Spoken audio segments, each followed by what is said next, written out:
Once again welcome back to our channel commerce cafe. आज हमने जो टॉपिक लिया हुआ है प्रिंसिपल ऑफ मैनेजमेंट, ओसी का चैप्टर है 12th स्टैंडर्ड का। पहले भी मैंने ओसी और इकोनॉमिक्स के एमसीक्यूज को किया हुआ है and in today's lecture 12 question का सेट लिया हुआ है।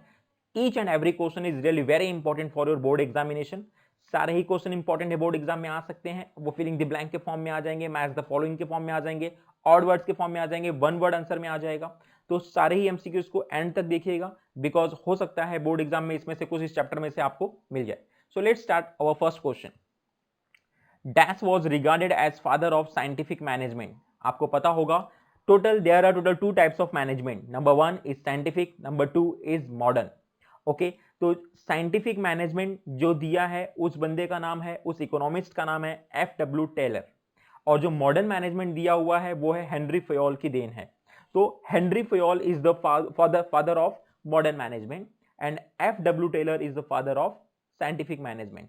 तो ये अगर आप दिमाग में रख लेंगे, अगर साइंटिफिक मैनेजमेंट की बात आएगी F.W. Taylor is the answer.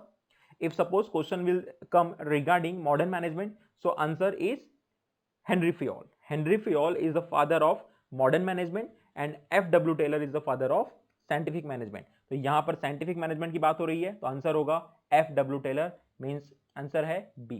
B is our right answer. Next question. Principle of dash is based on a place for everything and everything in its place. ये जो प्रिंसिपल दिया गया है, आपको मैं एक चीज बहुत क्लियर बता देता हूं कि Henry फियोल he has given total 14 principles of management, और जो F.W. टेलर थे उन्होंने 8 फोरमैन पॉलिसी दी हुई है। उन्होंने 8 फोरमैन पॉलिसी दी हुई है और यहां पर हेनरी फियोल ने 14 प्रिंसिपल ऑफ मैनेजमेंट को दिया हुआ है। उसमें से इन्होंने प्रिंसिपल ऑफ ऑर्डर जो दिया हुआ है वो यही था, a place for everything and everything in its place. मतलब जिसकी जहां पर जगह होगी उस चीज को वहीं पर रखा जाए। ये चाहे किसी चीज के बारे में, कमोडिटी के बारे में, किसी असेट के बारे में बात हो रही हो, या फिर किसी इंसान के बारे में बात कर रही, ह्यूमन बीइंग के बारे में, कि जो जितना क्वालिफाइड होगा उसको उसके अकॉर्डिंग ही पोस्ट दिया जाए। And this principle is called as principle of order. तो again answer of this question is B, principle of order. So let's go to our question number 3। Member of organisation should receive order from dash, many superior, one superior and all superior. Superior मतलब उनसे बड़े, जो बड़े post पे available हैं। Many superior कभी नहीं होगा, ऑल सुपीरियर भी नहीं होगा। अगर किसी भी ऑर्गेनाइजेशन में किसी को ऑर्डर मिलना चाहिए तो वो सिर्फ एक सुपीरियर से मिलना चाहिए। इससे क्या होगा, there should be no confusion between two person. Okay, क्योंकि पता होगा कि इस बंदे को एक ही सुपीरियर से ऑर्डर मिलना है, तो काम में मिस्टेक होने के चांसेस भी डिक्रीज हो जाएंगे। एंड दैट्स व्हाई ये भी फेयोल का, हेनरी फेयोल के 14 प्रिंसिपल में आता है, members of organisation should receive order from one superior. Again answer is B, और ये आंसर है बी, तो one superior is the right answer. Next question. Management principles are applied differently under differently situation. ठीक है, अब इन्होंने क्या बोला, whether about statement is true और false. Management principles are applied differently under different situation, एकदम perfect बात है। 14 प्रिंसिपल है जो यूनिवर्सल है, पूरे वर्ल्ड में 14 प्रिंसिपल इंपॉर्टेंट है, लेकिन प्रिंसिपल को अप्लाई करने का जो सिचुएशन है it may be different at different situation at different place.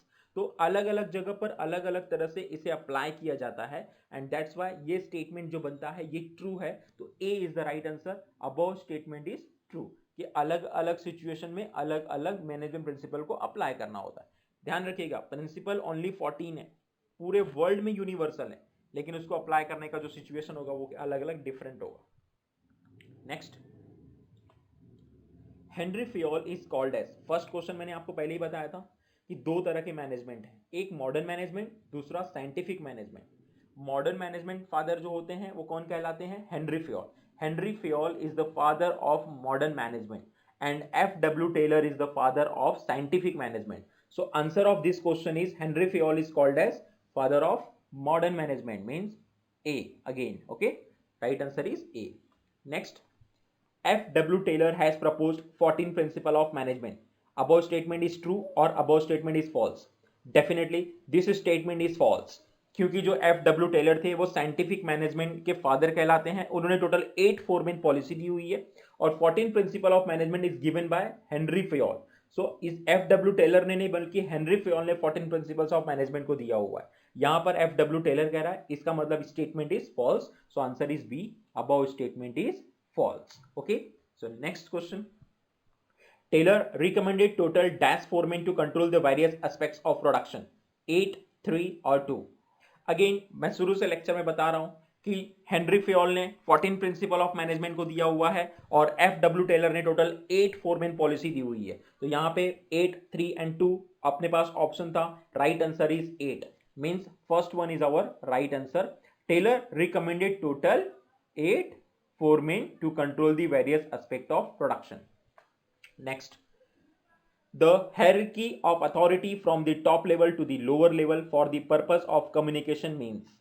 अब यहाँ पे हायरार्की मतलब जो यहाँ पर प्रिंसिपल दिया हुआ है ये भी हेनरी फयोल के 14 प्रिंसिपल्स में आता है। और ये जो प्रिंसिपल है इसका मतलब क्या होता है कि टॉप लोअर लेवल से लेके टॉप लेवल तक बातें पहुंचाने का एक there should be one chain.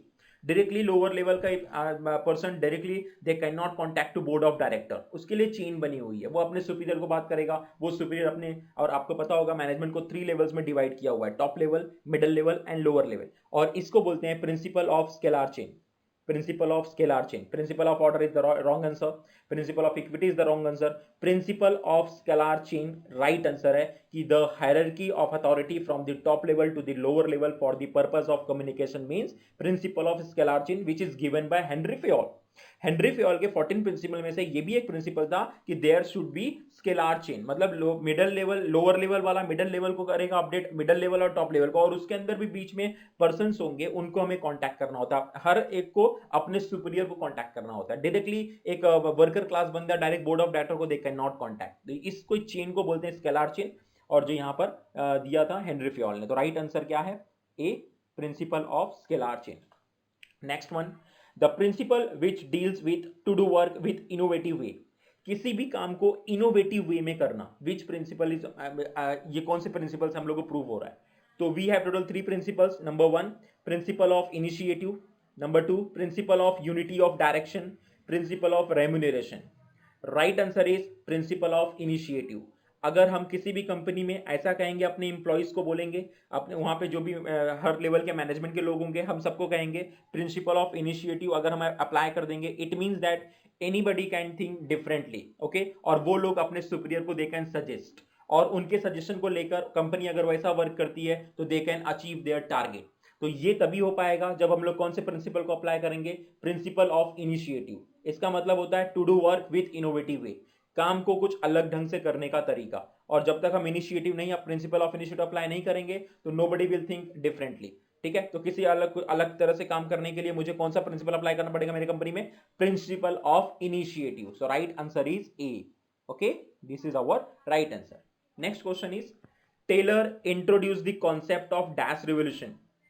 Taylor, again F W. Taylor, I am talking about F W. Taylor means scientific management, दिमाग में रखना। Modern management Henry Fayol, scientific management F.W. Taylor।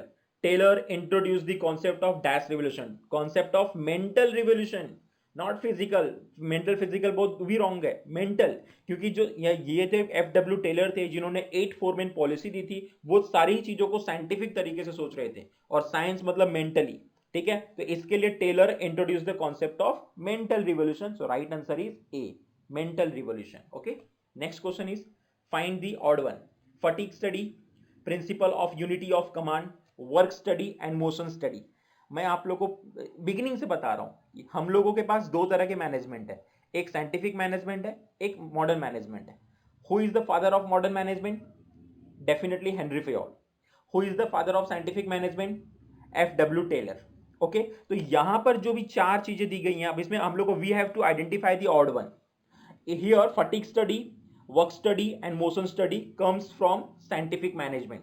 8 foreman policy में ये F.W. टेलर ने दिया हुआ है, और एक है principle of unity of command which is given by Henry Fayol.